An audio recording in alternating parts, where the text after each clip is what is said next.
अगला क्वेश्चन है, it's known that for a given mass of gas the volume V varies inversely as the pressure. Pressure of volume में inversely proportional है। तो inversely के लिए एक फॉर्मूला होता है K इक्वल टू XY। तो हम लोग करते हैं x1 इंटू 2, मैं ये और ये ले रही हूँ, इक्वल टू 48 इंटू y1। यहाँ दो टर्म में एक से तो सॉल्व होने से रहा, ठीक है। तो मैं इसको इक्वेशन 1 रख लेती हूँ। अब मैं क्या करती हूँ, इसको और इसको लेती हूँ। तो 48 into y1 equal to 60 into 3/2। तो पहले तो इसको सॉर्ट कर लेते हैं। तो ये हो गया 90। तो 48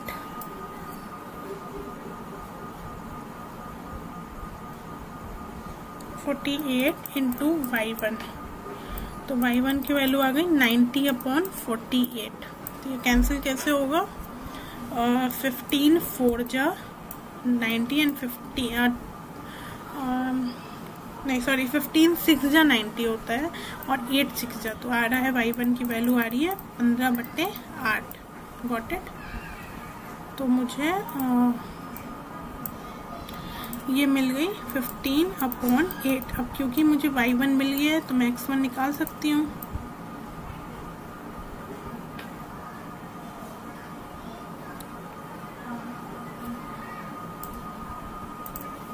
सो x1 into 2 equal to 48 into 15/8।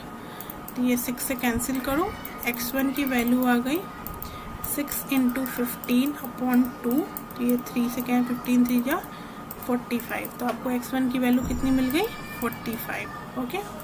अब मैं दूसरा निकालती हूँ। 2 आपको पता चल गया। बस इजी है, बस आपको देखना है इनवर्सली है कि डायरेक्टली है, क्वेश्चन अपने आप सॉल्व हो जाएगा।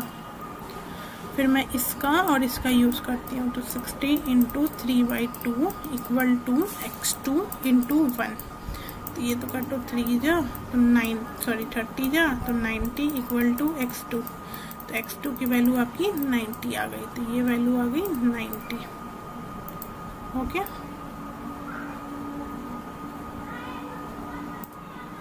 फिर मैं लेती हूँ इसको और इसको, ठीक है। तो 90 into 1 equal to 100 into y2। तो y2 की वैल्यू आ गई 90/100।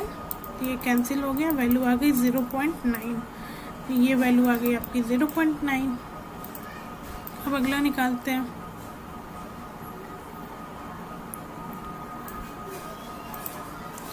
अब 100/0.9 equal to x3 sorry, upon वाला टर्म नहीं होगा, ये मैं डायरेक्टली वाला फॉर्मूला लगा रही थी, सॉरी फॉर दिस, मुझे ये वाला लगाना है। तो ये आपको ध्यान रखना है, मेरी जैसी गलती आप मत कर देना। और सॉरी, x3 निकालना है ना, x3 इंटू 1/2। तो x1 की वैल्यू आ जाएगी आपकी 100 इंटू 0.9 और इंटू ये 2 हो जाएगा। तो x1 की वैल्यू आ जाएगी 200 इंटू 0.9। तो 200 इंटू 9/10 0.9 को, तो ये मैं कर सकती हूँ 180।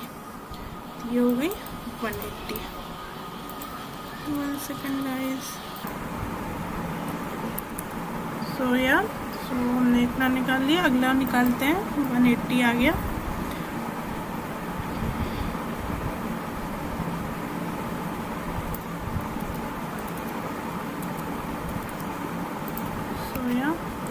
So 180, again I am taking this and this, 180 into 1/2 equal to 200 into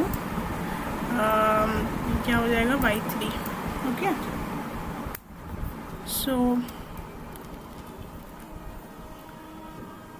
ये 90 इक्वल टू 200 इंटू y3। तो y3 की वैल्यू कितनी हो गई, 900/200, 90/200 एक तो 9/20 आ गया। सो बेसिकली हम लोग यही फॉर्मूला किए हैं। k की वैल्यू xy हम लोग जानते हैं। x2 की वैल्यू आ जाएगी 60 इंटू 3/2, 90, हम लोग जानते हैं की वैल्यू XY, तो 60 into 3/2 equal to 48 into Y1, तो 60 इंटू 3 इंटू अपॉन 2 अपॉन 48, तो 180 अपॉन 96 विच इज 15/8।